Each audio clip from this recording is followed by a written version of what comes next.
Hola a todos y bienvenidos un día más a mi canal. Si conocen este fondo ya saben que estoy en casa de mi mamá aquí en la provincia de Santi Espíritu. Y hoy vamos a estar haciendo un videito donde mi mamá va a ser como la invitada especial que a ustedes les gusta cuando ella habla y tal. Así que bueno, si no me conoces y estás nueva por aquí, yo soy Anita y creo videitos, hago videos de la vida en Cuba, cómo es la vida en Cuba, cómo es la vida mía siendo una joven que vive aquí en Cuba para YouTube. Así que te invito ahí abajito a que te suscribas, que es importante, es gratis. Así que te unes a esta familia que ya somos más de 200.000. No me lo puedo creer. En el video del día de hoy vamos a estar hablando de un tema que quizás los que no son de Cuba desconocen, puede ser, y los que son de Cuba quizás muchos lo vivieron. Hoy vamos a estar hablando de una época de Cuba en los años 90 que tuvieron que vivir muchos cubanos, llamado el periodo especial. Yo no había nacido aún, o sea, nací en periodo especial, pero ya cuando las cosas habían cambiado un poquitico. Pero qué mejor que contar cómo se vivía, cómo fueron las cosas de esa época, que fue una época que la mayoría de los cubanos que lo vivieron están traumados como con esa época, como que no paran de hablar de las cosas de esa época porque era todo como que... Entonces vamos a hablar con una persona que sí vivió en esa época, cómo eran las cosas, cómo se comía, cómo se bañaban, cómo eran las cosas de la vida cotidiana en aquel entonces. Pero antes de como que ir a esa parte, quiero hacerles como un breve resumen histórico de qué fue esta época de la historia, por qué sucedió y tal. Así que bueno, vamos para allá. Les haré un breve resumen del origen de esta época tan oscura en la vida de muchos cubanos. Resulta que durante muchos años Cuba dependió casi totalmente de la Unión Soviética. El combustible, los alimentos, incluso la ropa con la que vestía a su población. Cuando se derrumbó en 1991 el campo socialista, pues como decimos aquí, nos quedamos en el aire, nos quedamos sin nada. Y vino esta época de la historia que para muchos cubanos fue un trauma total, ya que se vivieron muchísimas escaseces como nunca. Y fue la verdad muy duro. Mi mamá en aquella época estaba estudiando en la universidad y quiso colaborar conmigo en este videito para contarme de alguna forma sus experiencias, las cosas que vivió, que fueron bastante tristes.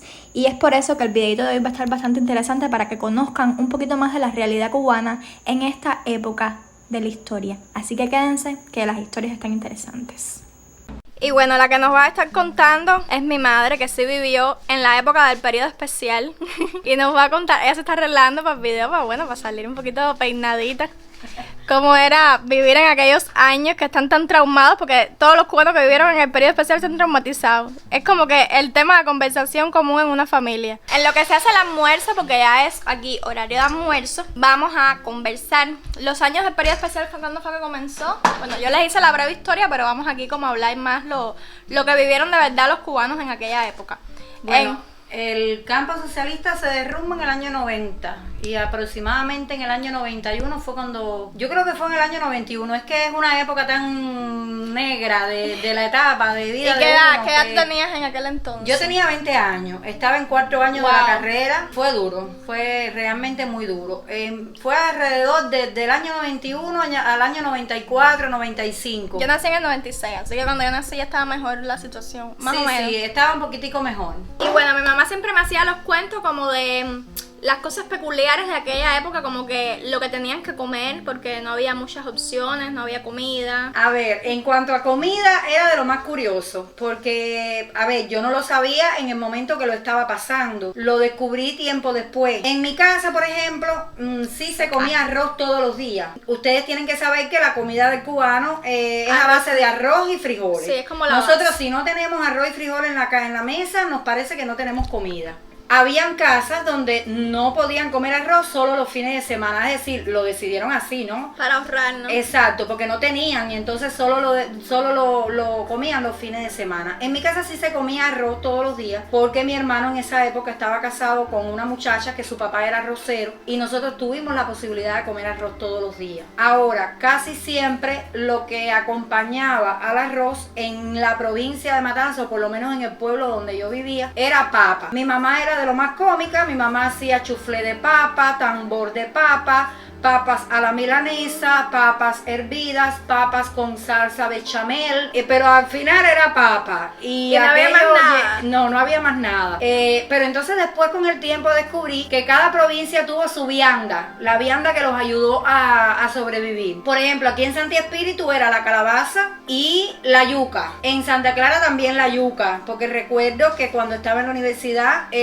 habían muchas personas que iban a vendernos cosas a la universidad y todo era croqueta de yuca, discos de yuca y todo a base de yuca. En otras provincias el plátano, que aquí se le dice plátano burro, en las provincias orientales se le dice fongo. Realmente no sé si en los países donde se está viendo este video lo conocen, porque es un plátano que creo que se cultiva aquí nada más, y de hecho aquí se cultivaba antes para alimentación animal y llegó un momento en que bueno, nos lo tuvimos que comer nosotros. Claro, porque era lo único que había. Y no había carne, en esa época no había carne de puerco, pollo, esas cosas. Es que los cerdos no tenían con qué alimentarse. Mi papá crió un cerdo que nosotros le decíamos la tabla de planchar, porque estaba tan flaco y plano así que cuando lo cocinamos no le pudimos sacar ni un poquitico de grasa. Wow. Y tenía tan poca carne que prácticamente lo que hicimos fue comer hueso, porque no teníamos con qué alimentar a los animales y entonces no engordaban. Y pollo tampoco. A ver, en esa época pasó una cosa curiosísima. Los campesinos, que hasta ese momento eran las personas más pobres, las personas más humildes, las personas que menos nivel de vida tenían en toda la isla, entonces empezaron a florecer, porque eran los que tenían los animales, eran los que tenían las áreas para poder criar esos animales, tenían gallinas, y las personas que vivían en los pueblos no tenían esa posibilidad. Hubo personas que criaron puercos en las bañaderas de sus casas porque vivían en apartamentos y no tenían patio, y ponían a dormir a los animales adentro del baño, y después por la mañana sí los sacaban para los balcones, y va un millón de cosas, porque y entonces los campesinos empezaron a darse cuenta de que las personas de la ciudad tenían que ir al campo a buscar los productos que ellos tenían para poder sobrevivir, y empezaron a subir los precios y empezaron a adquirir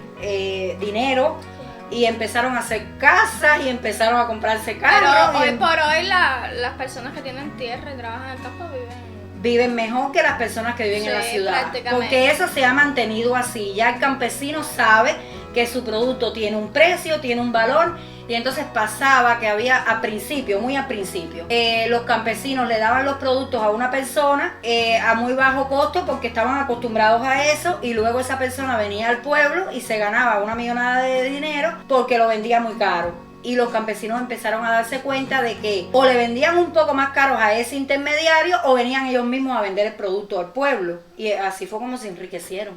Esa fue la parte de la comida y eso. Y no había en aquella época, a ver, no decir supermercado, porque aquí en Cuba no hay supermercado. No. En Cuba no existían los supermercados. ¿En aquella época el dólar estaba prohibido todavía? No, sí, aquí el dólar lo legalizaron en el año 94. Sí, era prohibido tener dólar. En aquel tiempo habían tiendas que se le llamaban diplotiendas, que era solo para extranjeros, que eran los únicos que estaban autorizados a tener dólar en el país. Yo no conocía el dólar, y si a alguna persona la cogían con un dólar en su mano o en su casa, era penalizada con la cárcel. De hecho, cuando despenalizaron el dólar, hubo muchas personas que estaban encarceladas por ese motivo, que salieron de la cárcel porque bueno, ya la pena por la que estaban encarcelados no existía, y entonces lo sacaron.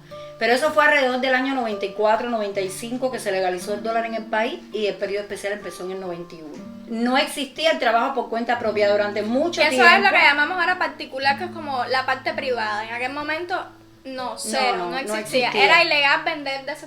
Era ilegal, era totalmente ilegal, y las personas que no tenían un vínculo laboral con el Estado se consideraban lumpen, desempleados, personas vagas, aun cuando trabajaran mucho, sí, porque hacían sus trabajitos escondidos, ¿no? De arreglar cosas, de reparar equipos, de pelar, pero eran considerados desempleados, vagos, porque no tenían un vínculo con el Estado. Y entonces, como no existía el trabajo por cuenta propia, teníamos que ir todo el tiempo a las entidades estatales, y las entidades estatales no tenían nada. Cuando ibas a una cafetería, solo podías conseguir un té, una infusión, líquido. Sólido no había nada. no había nada. Y eso por hablar de lo que es la parte de la comida. Por ejemplo, yo me lavaba la cabeza con... Ahora, espérate, sí. Hablamos ya de lo que es la parte de la comida. Ahora vamos a ir como por parte. Ahora el aseo, bañarse, lavarse la cabeza, los jabones, champú. Nosotros no sabíamos lo que era saber. Yo creo que yo sí sabía lo que era un acondicionador porque anterior a esta época negra habían abierto unas tiendas caras que se llamaban tiendas de la amistad, que vendían cosas importadas, que de hecho la ropa de mis 15, mis zapatos y esas cosas me las compraron allí. Y mi papá una vez me compró un pomo acondicionador. Wow, la primera vez que me eché acondicionador en la cabeza me parecía increíble, porque yo tengo el pelo crespo, se me enredaba mucho y aquello era, ay, una seda, qué sabroso. Pero todo eso se desapareció. Eso venía de los países del campo socialista. Yo específicamente, y los perfumes, todo eso venía yo me acuerdo que nosotros teníamos un perfumito chiquitico así que era de lo más sabroso, que nosotros le decíamos 5 estrellas porque estaba escrito en ruso y no sabíamos cómo se decía. Pero desapareció todo eso de aseo. Entonces, yo, por ejemplo, en la universidad, nosotros preparábamos champú con detergente de polvo de ese de fregar, nos lavábamos la cabeza con detergente. O cuando conseguíamos jabón, nos lavábamos la cabeza con jabón y entonces nos exprimíamos en la cabeza o naranja agria, o limón, o nos echábamos vinagre y con eso lográbamos suavizar el pelo porque si no, eso era para lavarnos la cabeza. Te decía, cuando conseguíamos jabón, porque tampoco había jabón. Y había muchas veces que teníamos, no había cepillo de dientes ni pasta de dientes. ¿Cómo se lavaba Cuando la boca? conseguíamos jabón, cuando no teníamos jabón, nos bañábamos con trapo, nos restregábamos con trapo y era eso lo único que nos hacíamos.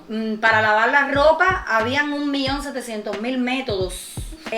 Aquí dicen que en Santi Espíritu se usaba mucho el maguey, es una planta que cuando la echas en agua, que ella suelta su savia, Una babita así. hace una babita y a la gente le parecía que hacía jabonadura y que lavaba la ropa y la lavaban con eso. En mi casa se lavaba con sosa cáustica, que es un producto que se usa para la elaboración del jabón, pero no propiamente dicho lavar con sosa cáustica. Pero como no había con qué elaborar el jabón, pues entonces lavábamos con eso. Teníamos que tener mucho cuidado cuando nos secábamos con la toalla, nos teníamos que secar así, porque si usábamos la toalla así, como la sosa cáustica es un ácido, nos quedábamos con las dos partes de la toalla en la mano, se nos rompían. Entonces se nos rompieron todas las sábanas, se nos rompieron las toallas, se nos rompía la ropa puesta en el cuerpo y no había para sustituirla. Todo el mundo vivía remendado y roto, realmente. Dios mío. Y nosotros nos quejamos ahora porque ahora decimos que estamos en el segundo periodo especial. No, para nada. Yo no creo que esto se parezca en nada a aquel periodo Y especial. ahora la parte de las ropas, zapatos, ¿cómo? Bueno, ya te estoy diciendo, vivíamos remendados. Pero lo que tenían era de antes. Sí. Y para comprar algo nuevo de ropa. En La Habana quizás se habían tiendas. Había veces que encontrabas una telita o tenía... se usaba mucho, por ejemplo, los sacos de harina con los que transportan la harina para las panaderías. Los transportaban en unos sacos que yo no sé, lienzo, creo que se llama lienzo. Y entonces las teñíamos y nos hacíamos ropa con eso. Y entonces había quienes tenían telas guardadas de antes. A mí me regalaron telitas guardadas de antes, de corduroy, de cosas de cuando en las tiendas se habían y las tenían guardadas y me las regalaban. Y entonces teníamos también en la universidad, yo estaba en la universidad, teníamos estudiantes extranjeros que ellos sí tenían posibilidades de comprar en esas tiendas que te estoy diciendo que se llamaban Diprotiendas, ellos sí tenían permitido usar el dólar y entonces nos comprábamos ropitas con ellos. Yo no me compraba muchas cositas, lo mío todo era saquito de harina pintado y ropa con la que se hacía la ropa de los médicos. Yo tenía un pantalón verde que yo no me lo quitaba. No, porque estabas en la universidad, esa es la época de la juventud, no sé, Exacto, era terrible. Yo no me imagino eso. Y entonces todavía nosotros nos quejamos aquí ahora. Nos cepillábamos los dientes a veces con la mano porque no teníamos cepillo, o cuando conseguíamos cepillo, con agua o con jabón, y luego nos enjuagábamos con una fórmula antiséptica que vendían en la farmacia que por lo menos te quitaba los gérmenes. Y hacíamos buchitos y nos limpiábamos la boca. Ahora la parte de la medicina, o sea, las medicinas había en la farmacia. Bueno, yo realmente de esa parte no te pudiera decir mucho, porque como yo tenía 20 años, No no te enfermabas. Y yo no me enfermaba y no necesitaba tanto medicamento. No sé cómo funcionaba el asunto de los medicamentos realmente. No, en eso ahí sí no puedo Y decir. en la escuela sí, todo bien, las clases. Todo Bueno, sí, pero entonces como habían los apagones que hay ahora. Había apagones también. No, habían alumbrones Ah, ya. Era de peor. 4 horas al día.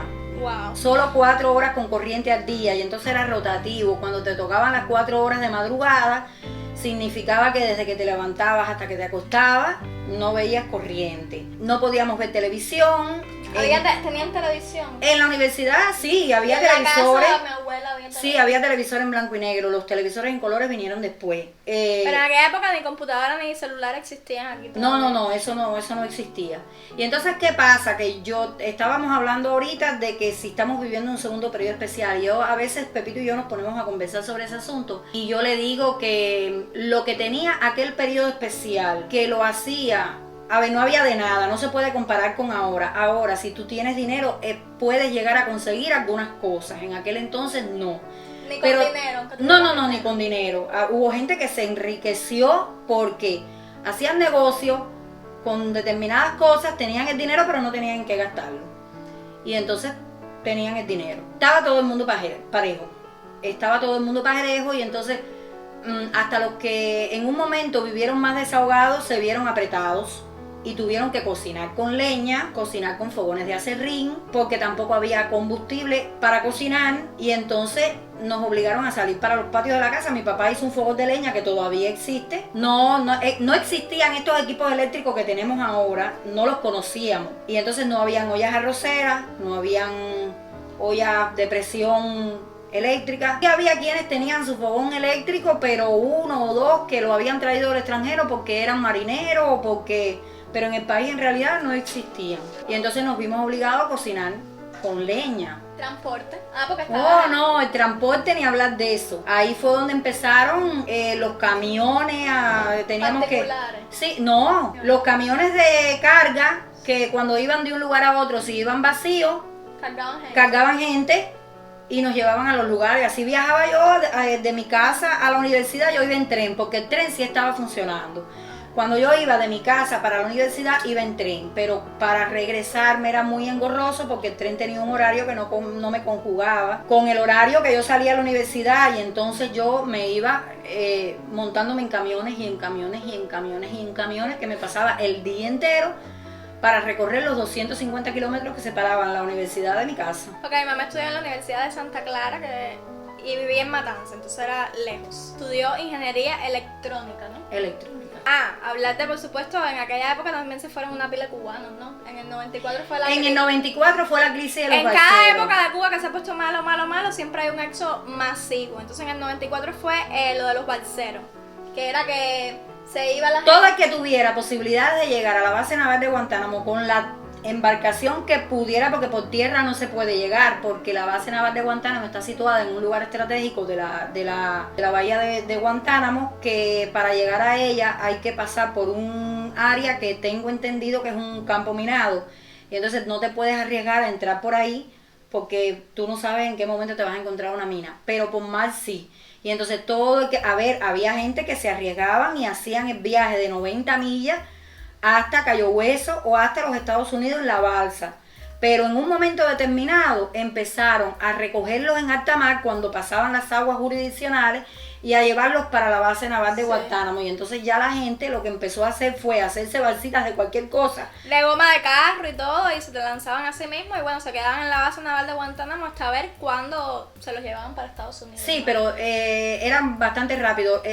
Los que tenían... Pero hubo gente que se pasó un año en la Sí, base porque naval. dependía primero, siempre sacaban primero a las personas que tenían familiares en los Estados Unidos y llegaban a la embajada de los Estados Unidos solicitando el permiso para que sus familiares vinieran, porque ellos se iban a hacer cargo de esa persona. Sí. Y entonces esos fueron los primeros en salir, pero hubo muchos que se fueron que no tenían a nadie, y entonces tuvieron que esperar a que las leyes migratorias lo ampararan, todo ese tipo de cosas. Hace poco conocí una persona que se fue en el 94 y me contó más o menos la historia. Dice que se pasó un año ahí Pero no, allí estaban bastante bien. No, dice que engordó lo que nunca había engordado en Cuba en la base naval, porque era comida, le daban desayuno, merienda, almuerzo, merienda. De hecho, Wow. la base naval de Guantánamo creó condiciones para las personas que estaban emigrando, yéndose para allí, y son los que hoy por hoy son las instalaciones de las cárceles que ellos tienen allí. Miren cuánto ustedes aprenden en estos videos. Decían que también comían colchas de trapear. Bueno, realmente se comentó mucho de que había personas que hacían las colchas de trapear, las hacían bisteces. O sea, la colcha